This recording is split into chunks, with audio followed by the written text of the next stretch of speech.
আল্লাহ রাব্বুল আলামিন রমাদানের যে বিশাল বড় নেয়ামত মুসলিম মিল্লাতকে দিয়েছেন, মুসলমানদের আমলি, আধ্যাত্মিক এবং সার্বিক উন্নতি এবং অগ্রগতির অন্যতম সিজন এবং মৌসুম হলো রমাদানুল করিম।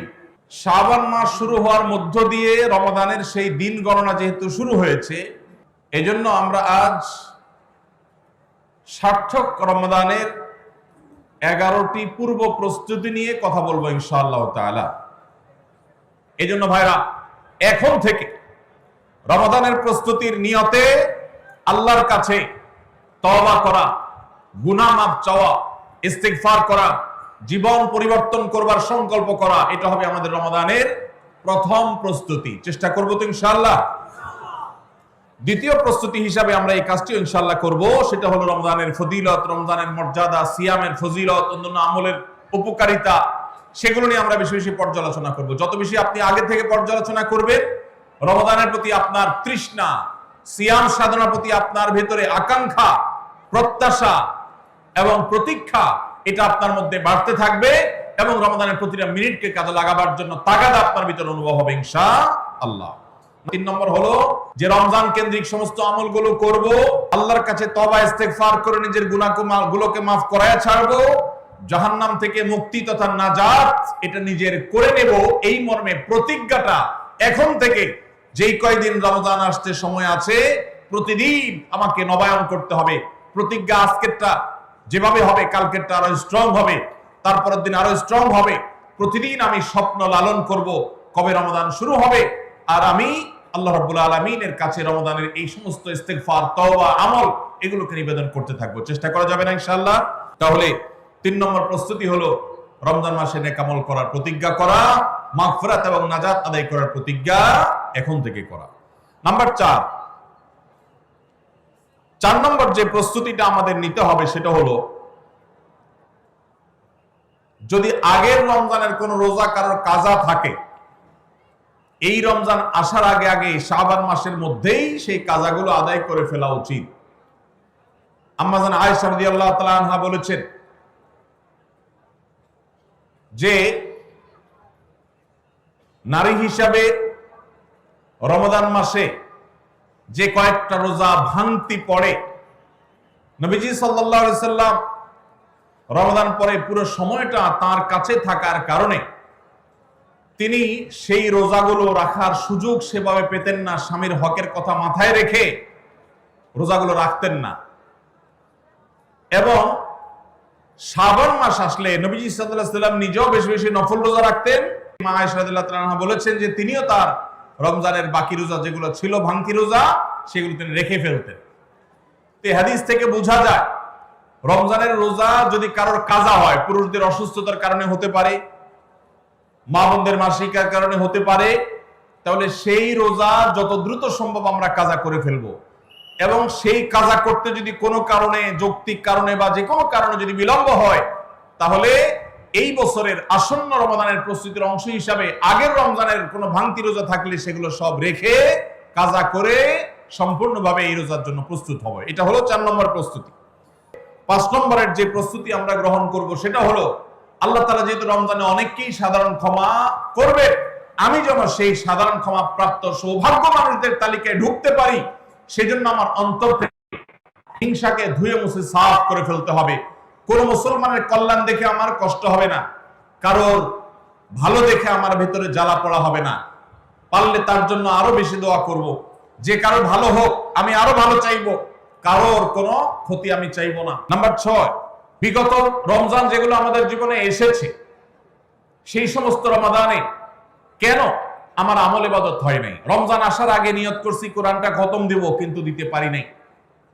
রমজান আসার আগে নিয়ত করেছিলাম এই বছর একটা তারাবিও মিস করব না, কিন্তু অনেকগুলো মিস হয়ে গেছে। রমজান আসার আগে নিয়ত করেছিলাম এই বছর রমজান থেকে ধূমপান করা ছেড়ে দিব, কিন্তু অনেকে ছাড়তে পারেন নাই। রমজান আসার আগে নিয়ত ছিল এই বছর রমজানে একটা খারাপ জিনিসও মোবাইলে, টিভিতে দেখবো না, কিন্তু সেই প্রতিশ্রুতি রাখতে পারি নাই। কেন পারি নাই? বিগত রমজানের সমস্ত আমলনামা নিয়ে বসতে হবে এখন থেকে, শাবান থেকে। এই জন্যই আসন্ন রমাদানকে সঠিকভাবে ব্যবহার করবার জন্য আমাদের বিগত রমজানগুলোর সমস্ত সমস্যাগুলোকে চিহ্নিত করতে হবে। কি কি কারণে আমি এর আগের রমজানগুলো সঠিকভাবে কাজে লাগাতে পারিনি, ব্যবহার করতে পারিনি, সেগুলো একটা একটা করে দূর করতে হবে। যেমন সোশ্যাল মিডিয়া, ফেসবুক, ইউটিউবের আসক্তি, এটা আমার আগের বছর রমাদানের যে ইবাদত, এটার ক্ষেত্রে প্রতিবন্ধকতা ছিল। তাহলে এই বছরের ইবাদতের প্রস্তুতির অংশ হিসাবে এই সোশ্যাল মিডিয়া, ফেসবুক আমার মোবাইল থেকে আনইনস্টল করে ফেলতে হবে। চেষ্টা করা যাবে না ইনশাআল্লাহ? ভাইরা আমার, যদি ফেসবুক আমার আমল ইবাদতের প্রতিবন্ধকতা তৈরি করে, তাহলে ফেসবুককে আল্লাহর জন্য কোরবানি করবেন রমজান মাস উপলক্ষে। কারা কারা প্রস্তুত আছেন হাত তোলেন। বুঝে শুনে হাত তুলছেন? বুঝে শুনে হাত তুলছেন? আল্লাহ এই হাতগুলোকে সবগুলোকে কবুল আর মঞ্জুর করুন। যুবক ভাইরা, আপনারা ফেসবুক মোবাইল থেকে আনইনস্টল করার নিয়ত করছেন, এটার মানে কিন্তু আপনারা এক একজন আল্লাহর রাহে কোরবানি হওয়ার নিয়ত করছেন। প্রস্তুত আছেন তো ইনশাআল্লাহ? নিজেদের কোরবানি করার জন্য প্রস্তুত আছেন তো ইনশাআল্লাহ? আল্লাহ তাআলা আমাদেরকে তৌফিক দান করুন। ভাইরা আমার, রমাদানের 6 নম্বর প্রস্তুতির অংশ হিসেবে যে কাজটি করতে হবে বলছিলাম, সেটা হলো আমাদের সমস্যাগুলো কি কি হয়েছে সেগুলো চিহ্নিত করে সেগুলো দূর করতে হবে। আর 7 নম্বর প্রস্তুতির অংশ হিসেবে আমরা যেটি করব সেটা হলো রমাদান কেন্দ্রিক সমস্ত আহকাম এবং মাসাইল, বিধিবিধানগুলো আমাদের শিখে ফেলতে হবে। এটা রমজানের প্রস্তুতি। আমাদের দেশে অনেক মসজিদে ইমাম সাহেবরা তালিম করেন রোজা ভঙ্গের কারণ কি, রোজা মাকরুহ হওয়ার কারণ কি, রোজার জন্য ক্ষতিকর বিষয়গুলো কি কি, এগুলো রমজান মাসে বিভিন্ন নামাজের পরে তালিম করেন। এটা একটা ভালো চেষ্টা, কিন্তু এই কাজটা যদি আমরা শাবান মাস থেকে নিজস্ব উদ্যোগে করি, সেটা হবে আরো ভালো চেষ্টা। কথা কি বুঝে আসছে ভাই? তাহলে রমজান আসার আগে থেকেই আমরা মাসাইলের তালিম, মাসাইলের শিক্ষা, জ্ঞান অর্জন, রমজানের বিধিবিধানগুলো আমরা জানার চেষ্টা করব। এটা হবে পার্ট অফ প্রিপারেশন ফর রমাদান। রমজানের জন্য প্রস্তুতির অংশ হিসাবে আমাদের এখন থেকে রমজান এবং সিয়ামের মাসাইলগুলো জানতে হবে। আল্লাহ আমাদের সবাইকে আমলের তৌফিক দান করুন। 8 নম্বরের প্রস্তুতি হলো যেই আমলগুলো রমজানে করব সেগুলোর রিহার্সেল, সেগুলোর প্রস্তুতি, ওয়ার্ম আপ এখন থেকে শুরু হবে। নাম্বার 9, রমজান মাসের দিন এবং রাত যেভাবে কাটাবেন তার জন্য একটা প্ল্যান করে ফেলবেন, সুন্দর করে একটা স্কেডিউল করে ফেলবেন, রুটিন করে ফেলবেন যে আমি কোরআন তেলাওয়াতটা কোন সময় করব, দিনের কোন সময়টাতে আমি কোরআন তেলাওয়াতের জন্য টাইম বরাদ্দ রাখলে সেটা মিস হবে না। হতে পারে ঘুমানোর আগে, হতে পারে ফজরের পরে, কোন টাইমটা আমার সবচেয়ে কোরআন তেলাওয়াতের জন্য নিরাপদ টাইম সেটা আমি ফিক্স করব। এই ঠিক একইভাবে আমি আল্লাহর কাছে রোনাজারের জন্য ভালো সময় কোনটা সেটা ঠিক করব। আমরা আমাদের আসুন্নাহ ফাউন্ডেশন থেকে, আপনারা জানেন, রমাদান প্ল্যানার নামে একটা প্ল্যানার তৈরি করেছি রমজানকে অর্থবহ করবার জন্য। এবছর আরেকটা নতুন বই আমাদের আসছে সামনের সপ্তাহে ইনশাআল্লাহ, মাহে রমজানের 27টি আমল, মাসনুন আমল কোরআন সুন্নাহর আলোকে। প্রত্যেকটা খুঁটিনাটি আমলকে আলাদা আলাদা করে উল্লেখ করা হয়েছে। ছোট্ট ছোট বই, উদ্দেশ্য রমাদানকে অর্থবহ করা। অতএব রমাদানকে অর্থবহ করবার জন্য আপনার প্ল্যান করতে হবে আগে থেকে, সেটা এখন থেকেই, যে আপনি কখন কোন কাজটা করবেন, কোন আমলটা করবেন, কোন ভালো কাজটা করবেন। এগুলো যদি আগে থেকে প্ল্যান হয়, দেখবেন কাজটা করা সহজ হয়েছে। নাম্বার 10, রমাদানের প্রস্তুতির অংশ হিসাবে চাঁদ দেখার চেষ্টা করতে হবে। চাঁদ দেখা, আজকাল চাঁদ দেখার আমলটা বিলুপ্ত হয়ে গেছে, অনেকটাই হারিয়ে যাচ্ছে।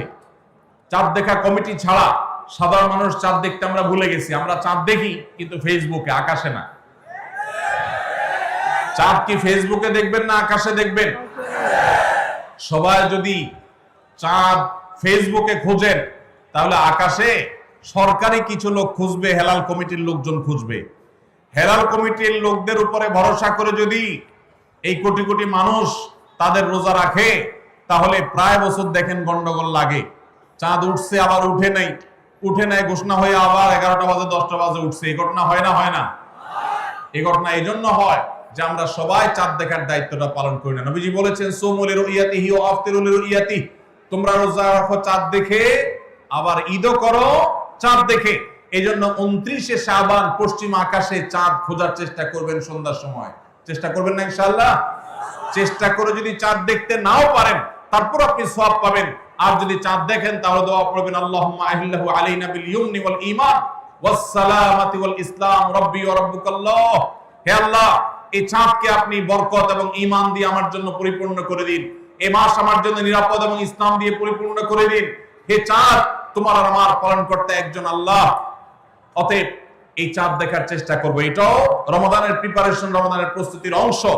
11 নম্বর হলো আল্লাহর কাছে ভাই চোখের পানি ফেলে এখন থেকে দোয়া করব, আল্লাহ এই যে রমজান আসছে এটা যেন আমার জন্য লাইফ চেঞ্জিং হয়, এটা যেন আমার জীবন পরিবর্তনকারী হয়, এটা যেন আমাকে মুত্তাকি বানিয়ে ছাড়ে, এটা যেন আমাকে নেকামল ওয়ালা বানিয়ে দেয়, এটা যেন আমার জীবনে বিশাল বড় অ্যাচিভমেন্ট এনে দেয়, এটা যেন আমাকে মাগফিরাত পাইয়ে দেয়, এটা যেন আমাকে নাজাত পাইয়ে দেয়, এটা যেন আমাকে জান্নাতের উপযুক্ত করে। এই রমজান যেন আমাকে জাহান্নামীদের তালিকা থেকে আমার নামকে কাটানোর নিশ্চয়তা এনে দেয়। সেইভাবে রমজানকে কাটাবার জন্য আপনি তৌফিক দান করুন। এখন থেকে আল্লাহর কাছে এই বরাদ্দ আদায় করতে হবে, চেয়ে নিতে হবে এবং সেটার জন্য দোয়া করতে হবে। এই দোয়াটা হলো একাদশ এবং সর্বশেষ প্রস্তুতি। চেষ্টা করা যাবে না ইনশাআল্লাহ? এবং মনে রাখবেন, আবারও বারবার বলছি যে নবী সাল্লাল্লাহু আলাইহি সাল্লামের সেই হাদিসটি মাথায় রাখতে হবে। রমজান মাসটা আমল করে ইবাদত করে কিছু কামাইতে পারলাম ভালো, না কামাইতে পারলাম তেমন কোনো ব্যাপার না। ব্যাপারটা সেরকম না। ব্যাপারটা হলো যদি এই মাস চলে যায় আর অবহেলায় আপনি আল্লাহর কাছ থেকে মাগফিরাত আদায় করতে না পারেন, তাহলে বাউদামান আদরাকা রমাদান ওয়া লাম ইগফার লাহ, এই হাদিসের মিসদাক হবেন আপনি, এই হাদিসের প্রয়োগ ক্ষেত্র হবেন আপনি। সেক্ষেত্রে রমজান পেয়েও মাগফিরাত না পাওয়ার কারণে ধ্বংস অনিবার্য হয়ে যাবে। এটা শুধুমাত্র শখের বিষয় না, এটা ডু অর ডাই এর মতো ব্যাপার। আপনি রমজান পাইলেন আর মাগফিরাত পাইলেন না, জাহান্নাম নিশ্চিত হবে।